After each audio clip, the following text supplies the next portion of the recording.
do that. All right, well, welcome to our combined Call for Projects application informational webinar. And we appreciate you joining. This we'll go over, let me get my cursor over here. We're going to have three main sections of this webinar. We're anticipating something like 30 to 45 minutes of a presentation, and then the rest of the time is for questions. So we're thinking today we're going to talk about the call for projects, which you should be able to access and you probably have seen and maybe read a lot of, but we're just going over the highlights today of the actual call for projects document. And then we're going to walk through some application examples to give a sense of if you're applying for 1 or 2, even up to 3 is allowable in this type of application, and see what that looks like. And then finally, we're going to go over the CMAQ tool for the enhancement project. So just to let you know, if you are only here for section 5310, then the only ones that will apply to you are the first few. So the call for projects overview, application walkthrough for just 5310, and then the rest are for the other funding streams. You're free to stay on as long as you like, but just wanted to let everyone know. All right, so we will start with the call for projects overview. And I see Michael put the link in the chat, so thank you. As you probably already are well aware, these are all the different types of funding opportunities. So I'm going to go left to right here. Section 5310 is a federal funding stream from the Federal Transit Administration. The aim is to increase the mobility of seniors and people with disabilities. And then the next block is kind of this middle section that involves 3 at once. So we have surface transportation block grants, and they fall into these 3 categories that are kind of self-explanatory. There's more information about all of these in the call for projects document on our website. But within STBG, we have pavement preservation that focuses on existing roads. We have reconstruction, and that is as defined by over 50% removal and replacement of roads. And then finally, new construction is building new roads. So you have a choice among those 3. And then the last 2, we're lumping them together into what we're calling enhancement. So they are 2 separate programs, but when we looked at the questions that made the most sense to ask in each of these applications, they are similar enough, they overlapped enough that it made sense to just make one lump. So if you are only interested in applying for transportation alternatives, for example, you are also going to apply for CRP, which is the carbon reduction program. The real difference was something like 4 questions. So you will be able to double dip there. And so transportation alternatives, the aim is to fund small-scale transportation-related projects. So that's mainly bike and ped. And then the carbon reduction program is new this year. This is the first time that we've done it. And the aim is simply to reduce the transportation emissions. There's a lot of different elements that go into that. I won't go over them today because they're in that call for projects overview, and I don't want to rehash too much. But that is very similar to transportation alternatives because walking and biking projects can reduce carbon if you increase the options for folks to not use a car. Okay, so if you are hoping to apply to more than one, you're of course welcome to apply to just one of these, but new this year is the reason that we're restructuring it. So this is a combined call for projects. So if you would like to apply for any duplicates, so 5310 and STBG, any of the 3, when I say STBG, I refer to any of the surface transportation block grants. If you want to double up with 5310 enhancement, you can potentially apply for all 3. I'm curious to see what type of project fits into there, but it's allowable in this form. So these are the different ways, the different types of double dipping that you can do in one single application. Now, you cannot apply for multiple STBG projects in one application. So if your jurisdiction has a pavement preservation project and a new construction project, you'll have to do that in 2 separate Google Forms. But if you're double dipping with enhancement and SCBG, you can do that in 1 single form. All right, and these are the funding amounts available.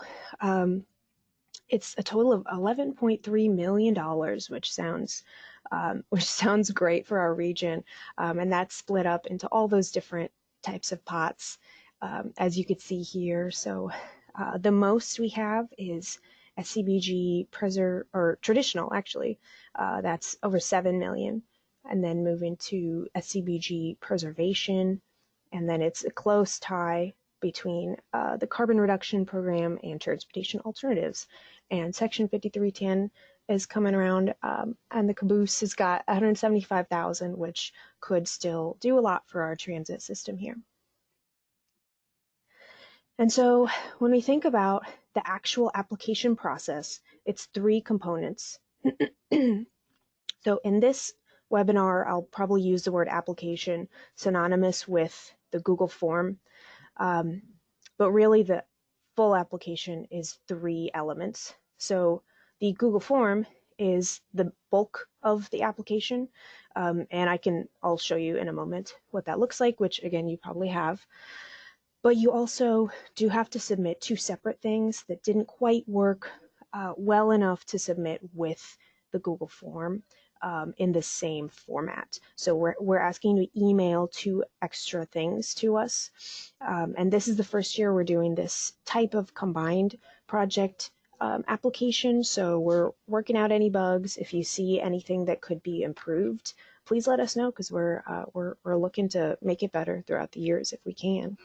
So we have a budget, which is available online on the link that Michael shared in the chat, as well as supporting documents. So you'll know what type of supporting documents to include as you go through the Google form. And it'll say in some of the questions, like describe the project location, and then in the description it'll say, please send us a map via email. So you will know, and some things might not apply to every single project, but some examples are local match documents, the project location map, and letters of support. And all 3 are required for 1 submission. Again, if you have multiple separate projects, you do have to submit separate full applications. So that would be 1 separate Google form and separate budgets and supporting documents.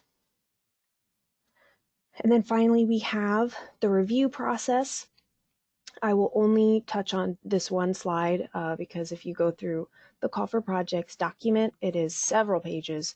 Between pages 20 and 46 goes into the nitty-gritty.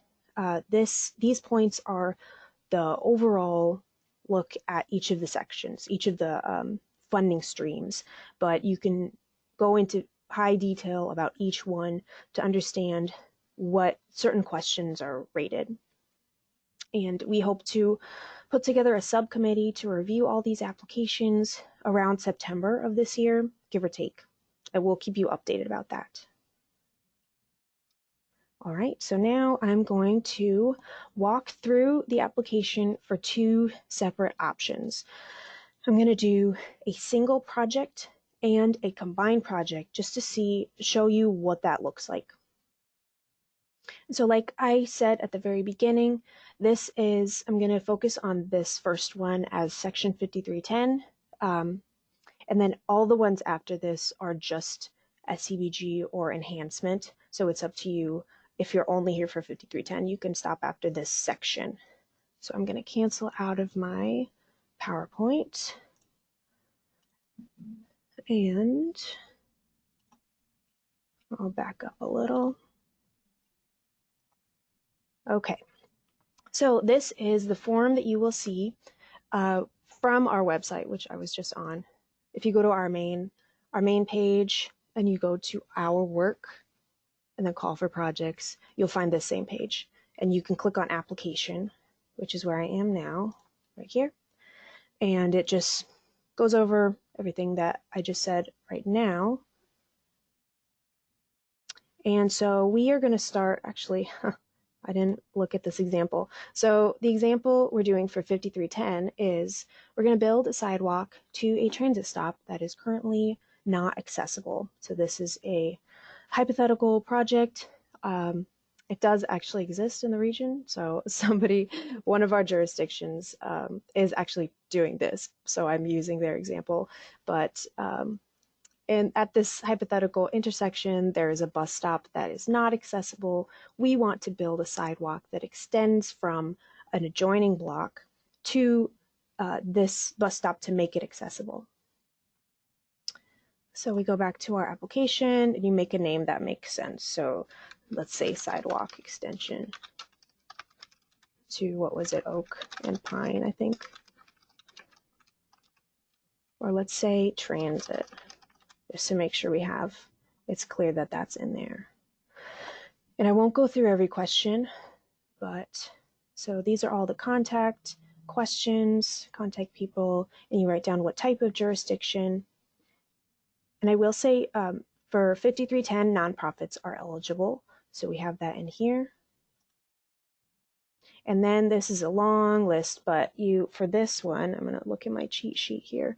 So for this one, we are going to do construction, bike ped infrastructure, since we're building a sidewalk, and transit, ADA, and safety accommodations, since we are making a stop more, we're making it accessible, ADA. So I'm going to do both of those, and then you can answer certain questions here. I'm going to hop all the way to the bottom. Now we have these questions on some of the sections called jump questions. On your end, it doesn't make a difference. On our end, when we built this application, it tells us which section to jump to. So in this case, it's asking, are you interested in applying for Section 5310 funds? And we are, yes. In this case, there's more details about, yes, we could select yes. And if you are doubling up with 5310 and something else, we're asking that you start with 5310. So we're going to say yes, take me to Section 5310. And this is the most straightforward application, so there's only one section. So we have all these questions, and if you've submitted for this program before, it's actually the same exact questions. We just put it in this format. One of them asks about HSTP goals. We have links to different resources, so we put all the goals in this one document. So you may or may not need all of these specific goals, but you might. So everything is listed here. And then we've got the full HSTP document here as well. And so once you answer all of these questions, next, congratulations. This marks the end of Section 5310 application questions. It's this one, I started with this because it's the most straightforward. And so now this is, if you want to add another project, you would say, yes, I want to add new construction, pavement preservation, reconstruction, or enhancement. But for this case, we're going to just say no, because we just want to do one. And that's it. This is actually a test application. So if I submit, then we're done. We're totally done with 5310. And I'm going to submit another for our next example. And again, if you, well, not if, you do have to also submit an email to funding@tri-county-rpc.org email, and that will complete your full application. So budget and then any extra documents. So we're going to move on to this second example project. This one is going to get a little bit more complex, but that's why we're here. We're going to go through it gradually. So we're going to do a SCBG pavement preservation and enhancement application. So the same form. And so we are calling it a road update with a bike lane. So this hypothetical Central Street will be milled and overlaid with a protected bike lane on one side. So that falls into the pavement preservation section of SCBG. And because there are bike ped elements, we can apply for enhancement. So I'm going to go back to my application. I'm going to start over since it's a brand new project. And so let's see, I think it was Central Street. You can say Central Street Road plus bike lane. Something like that. And again, you go through all of the contact information. You say what type of applicant you are. Move on to the next page. I'll look at my notes for this. Again, so we're going to do resurfacing, which is here. And we've got bike ped infrastructure again.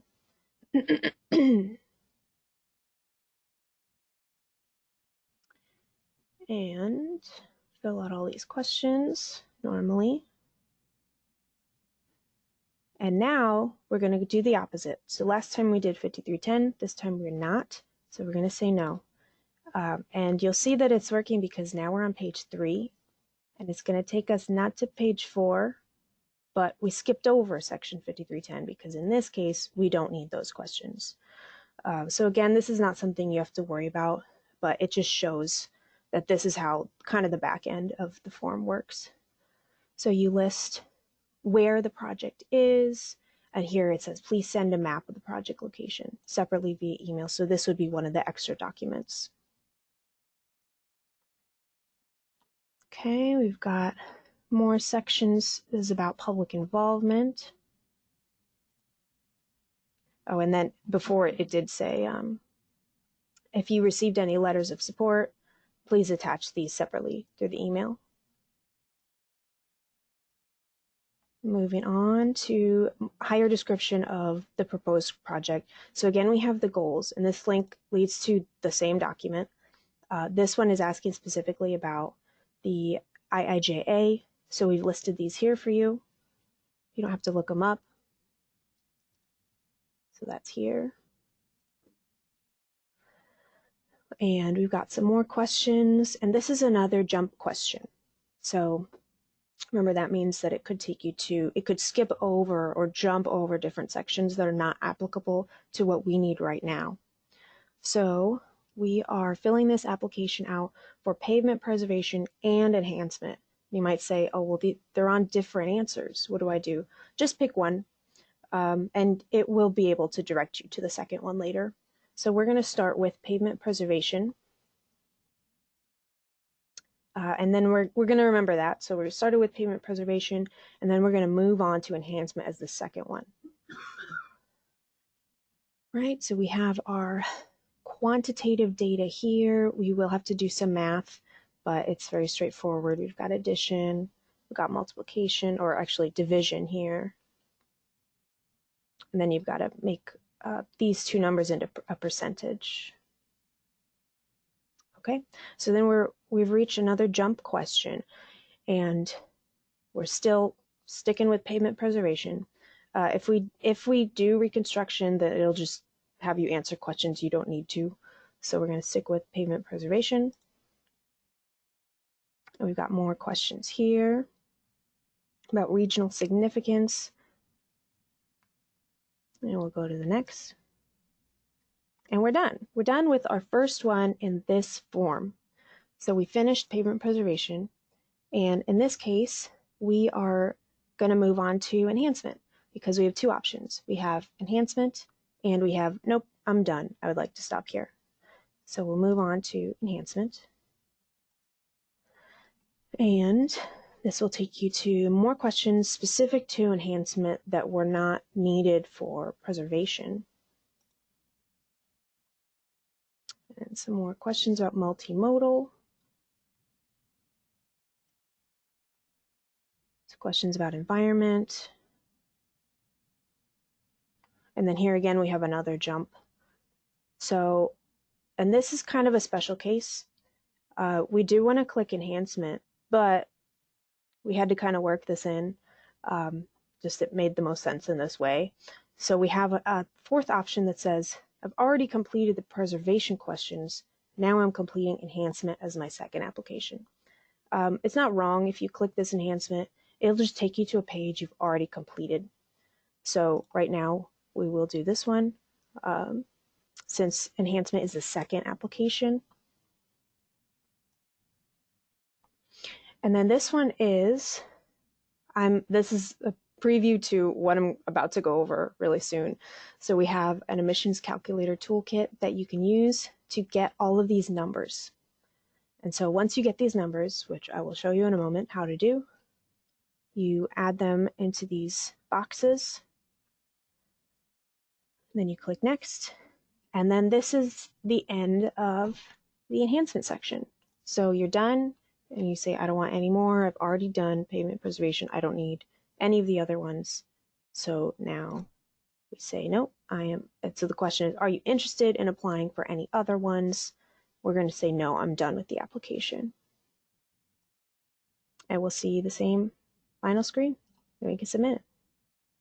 And so that is the end of that section. So I'm going to hop back over here and we'll throw one more thing at you. I will say this one looked more daunting than it actually is. So if you are, so this one only applies for enhancement questions. If this is the emissions calculator, you only have to do this for enhancement. There are several on the website, several different calculators on this specific website. We're going to focus today on the bike and ped improvements calculator. It's lumped in with this micromobility calculator because you might need other types, but this is one that several folks might be able to use. It will evaluate the addition of new infrastructure or the improvements to existing infrastructure. So we're going to click on this. I already have that open. There it is. Okay, so it'll take you here to the CMAQ Emissions Calculator Toolkit, and you will scroll down to the one that you need. So we're going to skip several. Each of these boxes shows a specific type of tool, and today we're going to look at this bike and ped and shared mobility one. We're going to click download. I have already done this one, so I'm not going to click for now, but it comes up as an Excel sheet. So this is what it looks like. And I'm going to jump back here. So this just shows what it looks like here. We scroll down to bike, ped, and shared mobility. We click download. So something that happened to me was that I downloaded this and that it gave me an error. It said, well, we don't have the macros. We've blocked the macros for this program, and you do need those macros to run it. And so if you don't know how to do that, I simply just Googled, because Google is an amazing resource. And so on, I think this was the Microsoft website, it just showed if you want to unblock the macros, that it automatically blocked. If you follow these steps, I just put a screenshot here, but it's on this website, and we can send this PowerPoint to you all later, so you can do that. So you unblock the macros, and then it allows it to run. So we're going to do two scenarios. I'll kind of make them really quick, just to give you an idea of what it means. So again, this tool is pretty straightforward, but these scenarios just give a context of how you can use it. So the first scenario is a travel survey finds that a 2-lane road through town handles 25,000 daily work trips on average, 93% of which are taken by personal automobiles. However, the survey notes that 54% of auto commuting trips take less than 15 minutes. So that says that many of these short trips could be taken by non-motorized vehicles. The municipality is considering a project involving the installation of several miles of bike and pedestrian infrastructure. Travel behavior analysis estimates the total trip diversion could be as high as 15%, and we're looking at the evaluation year 2028. So you don't have to remember all of that, because we have more slides. And actually, I will go back to presentation mode. So these are the inputs that we need, and I'll explain what these even are, which actually I'll skip over them for now because we're going to do this a second time. It'll make more sense. So this is a slide, a screenshot of the Excel sheet for the bike and ped section. So we write in 2028 because that's our evaluation year. And then these two, the daily passenger vehicle trips, we write the before and after. So remember, we started with 25,000, but we had found that 93% exists within the personal automobile use. So we're down to 23,250, and that's our before. And so we had found that we're estimating the 15% trip diversion. So that brings us down to 19,763, and this change is automatically populated. So all you need to do is input the year, the before passenger vehicle trips, and the after daily passenger vehicle trips. And this after is an estimation for your specific project. And then the second part of this tool, you need to select the trip distance source. And I will explain the two options here. So the first one is distribution. Maybe this is the most common one that you would need to use, because you would have this if you don't have any of the rest of this data here.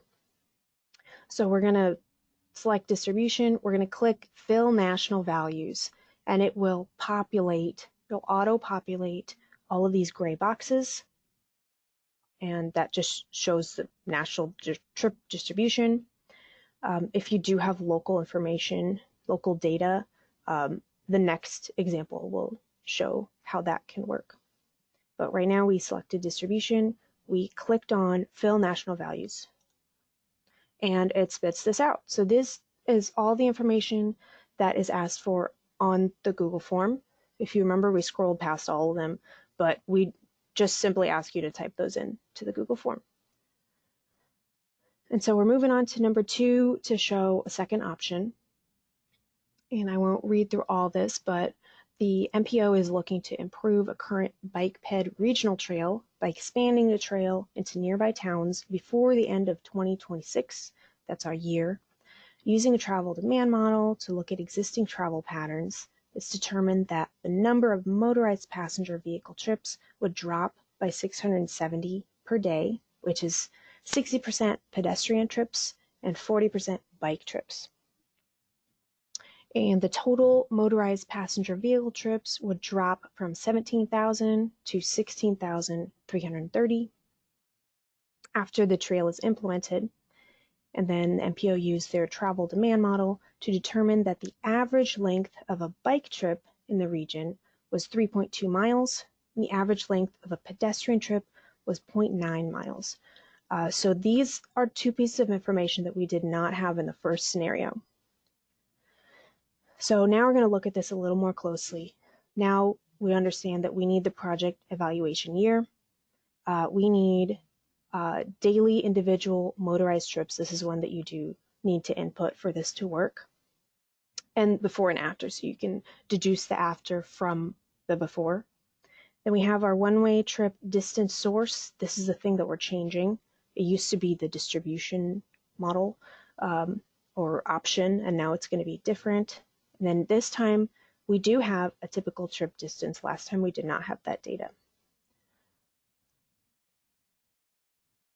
Okay, so we're going to start, we do have to do them separately, but again, this is a very quick, like literally 2 minutes to do them separately. This is just a long explanation for how this makes sense. So we're going to start with the bike. We put in the year, we put in the before and after, and it calculates the change. And these are just numbers from a couple of previous slides. And then you scroll down, and this time we click average. So there's only two options. One is distribution and one is average. This time we do not click this fill national values. Instead, we write in 3.2. So remember, we're doing the bike one first. And then you click go, and it spits out what you need with bikes. And that's simple. So this is with the addition of if you have local data that shows the typical trip distance, which is miles one way. So now we do the same thing with the pedestrian emissions, all the same information. You select average again. The only thing that will change is the 0.9, which in the first slide showed to be different than the bike typical trip distance. And then this is the pedestrian emissions reductions. And so one more step that we have to do in this case, if you have something similar, we would need to do a weighted average. So if you remember, I had said that the bike emissions accounted for 0.4%. And well, so these are percentage of motorized trips that are now bike or ped. So the bike portion of that is 0.4, so 40%. And then the ped emissions, 0.6 diverted. And so we basically multiply all of these by their respective numbers, the bikes by 0.4 and the PEDs by 0.6. And then we get the total. So I've jumped to, I believe this is the final slide here. Yes, so maybe that was drinking out of a fire hose for everyone, but there's some new information, some information that you already know, but we can now go over questions. And I'm going to stop sharing just because it's easier for me to see everyone. And Michael might chime in here if needed. Okay, I see Cindy has asked, if you select more than one funding type, can you be selected for the project for any or all of the funding types? Michael, I think that it's just one. Is that right? Just one. If your project is selected, it'll just be for the one funding. But so if I understand this correctly, so if you are applying for, let's say, a STPG project, like Rima had mentioned, you wanted to do a preservation project with mill and overlay, and then also add a bike ped component.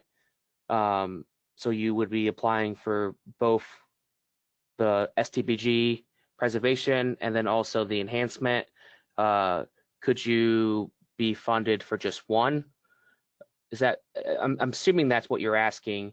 So if the project maybe scores really well for preservation, but doesn't score very well for transportation enhancement, there is a potential to getting funding just for preservation, but not for TA. And how we hope this works is you get funding for both. Could there be an instance where you got funding for a TA and not for the other part of the project? Oh, sure. I mean, yes, that is a possibility.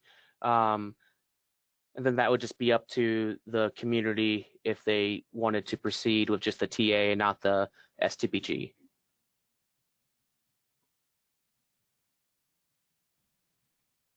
All right, we have a second question from Cindy. Will Tri-County run the model to get numbers for projects? I'm also going to divert that to Michael. Yes, we will assist with any model runs that's needed for projects. And does the new model have ped and bike information in it? It does, but it's not very specific. I would have to get more detailed information actually from our consultant on that because I haven't dealt with that yet.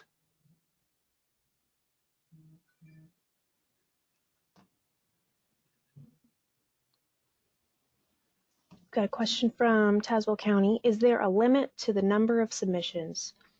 I don't think so. Nope. The limit is your motivation and patience.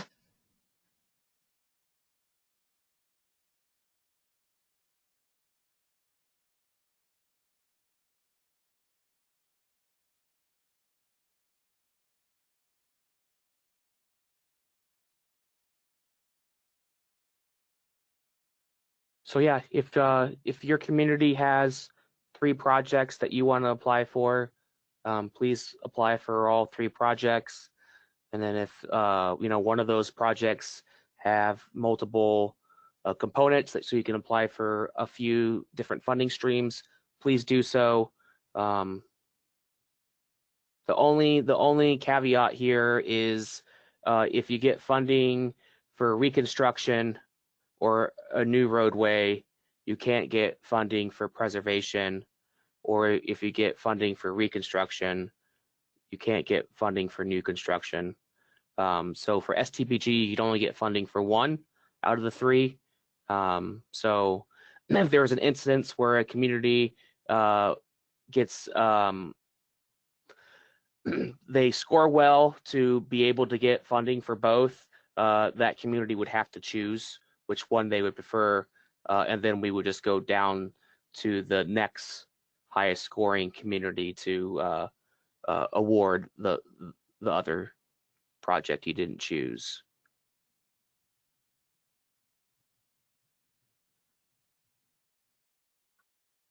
So for structural overlay, consider, so as long as so reconstruction is 50%. So if you're making an improvement of 50% or more of the roadway, then it is reconstruction.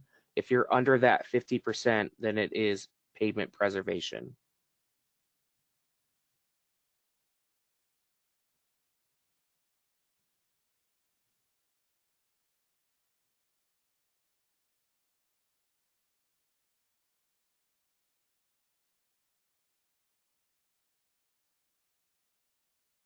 I guess in the meantime, if anybody has questions, feel free to put them in the chat. But if anyone is curious, I could share my screen again, just since we're got some extra time here. So this is what the calculator actually looks like. This is what I had downloaded from the website, and it had blocked my macros, like I said, and I went in through the settings of my computer and unblocked them. So this is the first page that you see, BikePed and shared micromobility. So it lumps them, and when we say micromobility, in this case, it's things like scooters, shared bike systems. So today we'll start with the bike and ped improvements. We'll only do this one, but you click it, and that is what the macros do. Like it allows you to click buttons and they actually do things. So if we input one of the examples, let's do the first one.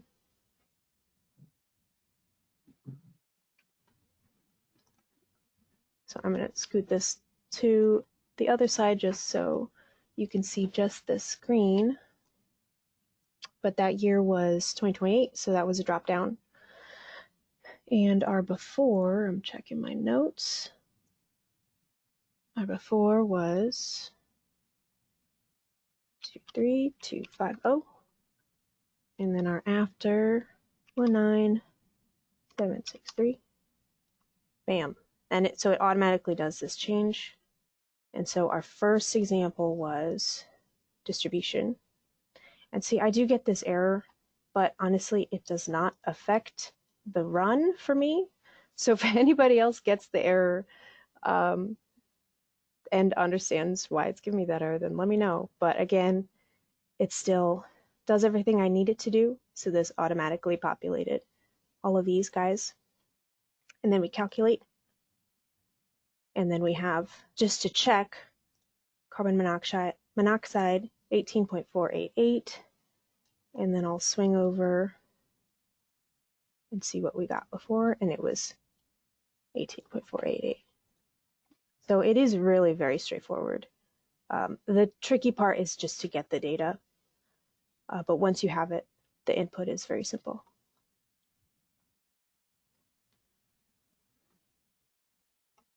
And they do have a user guide as well.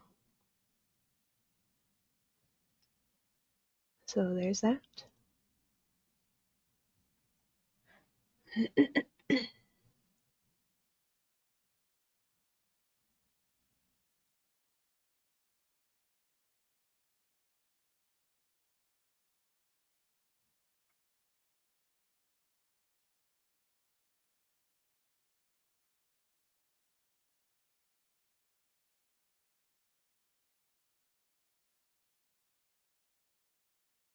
Take any more questions or comments?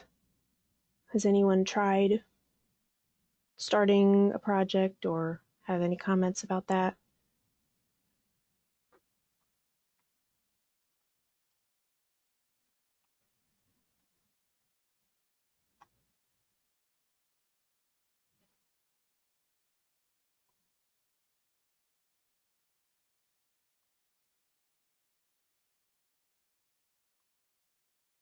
All right. Well, if there are no more questions or comments, I don't know, Michael, is there anything else that we should bring up here? Aha. So we do have a question. It is, you may have already answered, but what is pothole fills considered? So that's maintenance. So it wouldn't be eligible for this.